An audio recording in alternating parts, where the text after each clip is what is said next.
Hello tout le monde, c'est Amal et je suis là pour déconstruire avec vous l'amour et ses clichés.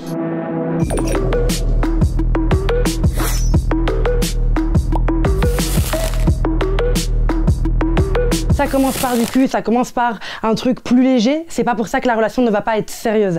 La définition de relation sérieuse, c'est une relation qui va être constante, donc ça veut dire qu'on va vraiment régulièrement voir la personne.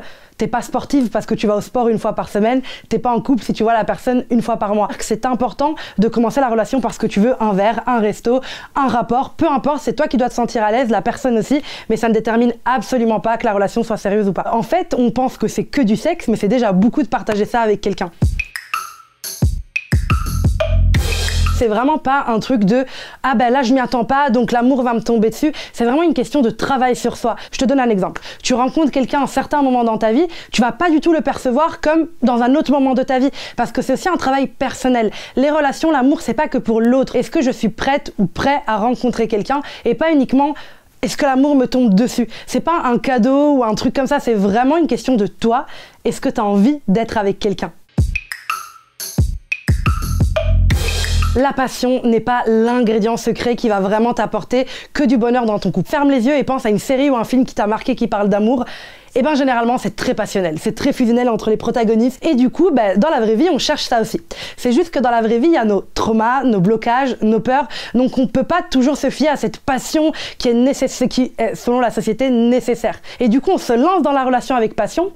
Mais est-ce que cette personne comble tes besoins? Est-ce que cette personne te met dans une sphère de sécurité dans ta relation? Est-ce que tu es là à attendre ses messages parce que la personne t'envoie rien?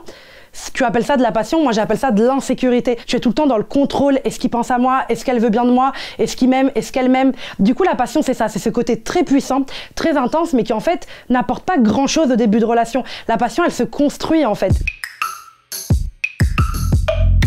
En fait, ce qu'il faut comprendre avec les disputes, c'est que avant d'être un couple, on est deux êtres humains. On a deux backgrounds totalement différents, donc on a des désaccords. Là où c'est important de se dire, c'est que c'est pas parce que tu te disputes avec quelqu'un qu'il est toxique, ou vous vous aimez pas, ou qu'il te manque de respect. C'est à toi de poser tes limites. Donc qu'est-ce que j'accepte dans une dispute? Par exemple, non, c'est pas normal que ton partenaire te crie dessus ou qu'il s'énerve violemment sur toi. Ça s'appelle de l'abus. Donc c'est à vous deux de créer un moyen de communiquer pour que les disputes soient bienveillantes. Mais une dispute ne signifie pas qu'on est dans un couple problématique. Donc c'est vraiment important d'avoir cette image, c'est que le problème ne doit pas vous diviser. C'est vous deux contre le problème. La jalousie ne concerne pas ta partenaire, elle te concerne toi. Ça veut dire que toi, tu as des insécurités qui vont faire que la jalousie prend place dans le couple. Généralement, et vraiment, quand on est dans un couple sain, on est ce qu'on appelle en sécurité émotionnelle. Ça veut dire qu'en fait, on va pas se comparer aux autres. On va pas poser des questions telles que est-ce que tu m'aimes plus que ton ex? C'est vraiment un manque de confiance, certes, de ta part, mais aussi ton partenaire qui ne sait pas te reconforter. Il ne sait pas te mettre en sécurité. Généralement, dans notre société, on le sait, l'amour des hommes est sacralisé. C'est-à-dire que l'amour d'un homme, il est là, l'amour d'une femme, il est là.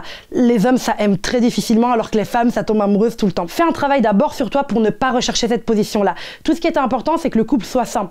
Pas qui a aimé plus c'est vraiment important que tu prennes ta place dans le couple sans dénigrer les autres femmes qui sont passées avant toi ou peu importe, parce que ça ne va rien t'apporter à part de la jalousie qui n'a rien à faire là.